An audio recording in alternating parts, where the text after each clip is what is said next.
did your love for books start?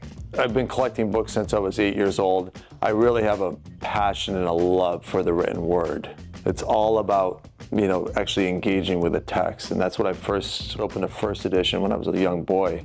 I was like, wow, I could buy this. And it was only $50.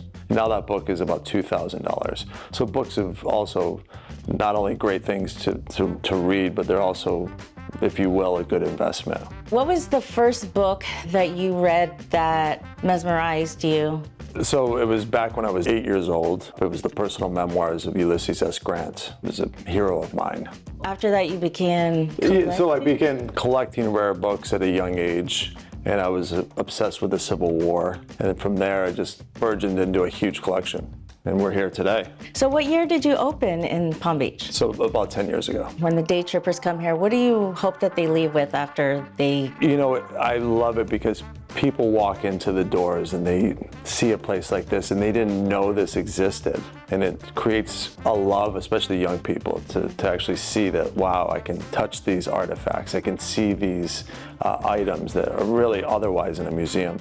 So this place looks like a scene out of a movie. I know that on social media you post a lot of beautiful libraries all over the world. Yes. Was this inspiration, the architecture in here? Absolutely. Something that you've seen? Yes. Yes, well, we have high ceilings here, 20-foot ceilings, so it lends itself to doing 2 levels. Are there any books you can show me? Yeah, absolutely. Well, we have the Lincoln-Douglas debates, a book published in 1860, and it's actually signed by Abraham Lincoln.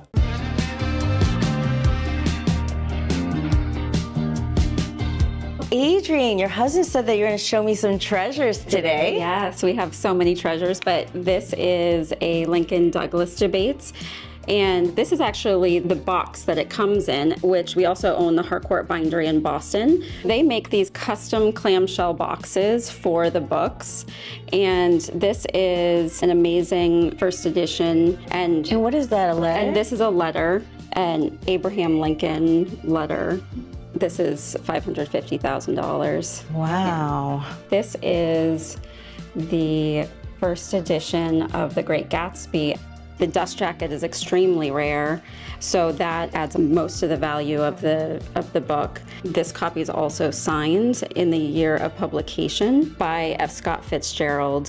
What is the value? We have this at $975,000. Wow. What are those two books out there? One is the oldest Bible? It's not the oldest Bible, but that's the oldest Bible that we have. It's called the She Bible because there's a typo where it says she instead of he. And then we also have in the case the Nuremberg Chronicle, which I believe is 1493.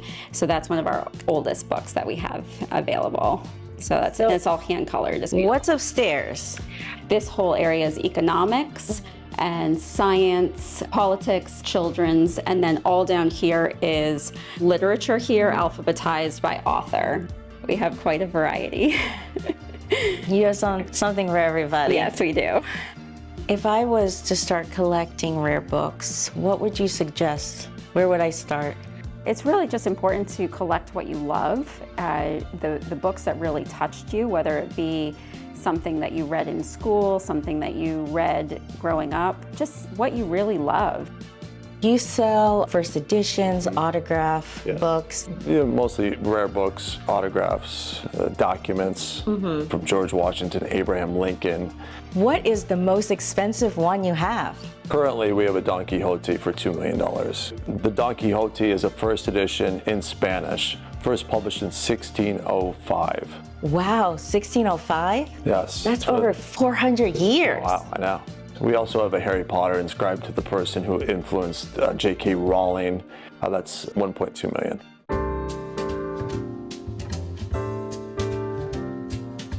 So this is so much more than just a rare bookstore. You also have Churchill's Cigar Lounge next door, and you have a cafe. Yes. What I love to do is take a moment to reflect upon the day, and what better way to do that than over a cigar, maybe a nice cognac, maybe a nice scotch, or a nice coffee. How many different cigars do you carry?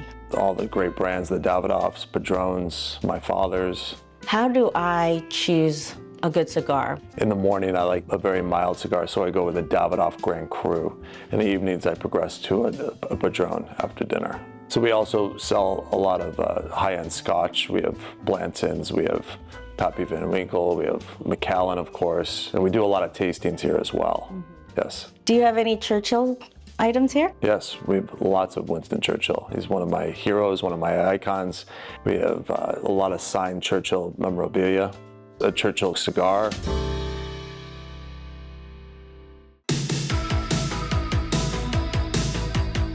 So at the Via Roma Cafe, we create a place where people can slow down over great coffee, conversation, and literature. So you can get a smoothie like the Adventures of Huckleberry Slim, or a sandwich like the Brie grows in Brooklyn. You can get a milkshake, which is called the Shakespeare. They're all plays on book titles. It's just a fun way to tie it into the bookstore. We have a variety of baked goods, coffee, refreshers, and people really enjoy our wall of framed pieces that you can purchase in the bookstore. When you enter a room of such great books, it just elevates you to a moment, to a place. Maybe you were a child, maybe you are a child, but it'll take you back. And I think it brings senses to you that you didn't know you were aware of.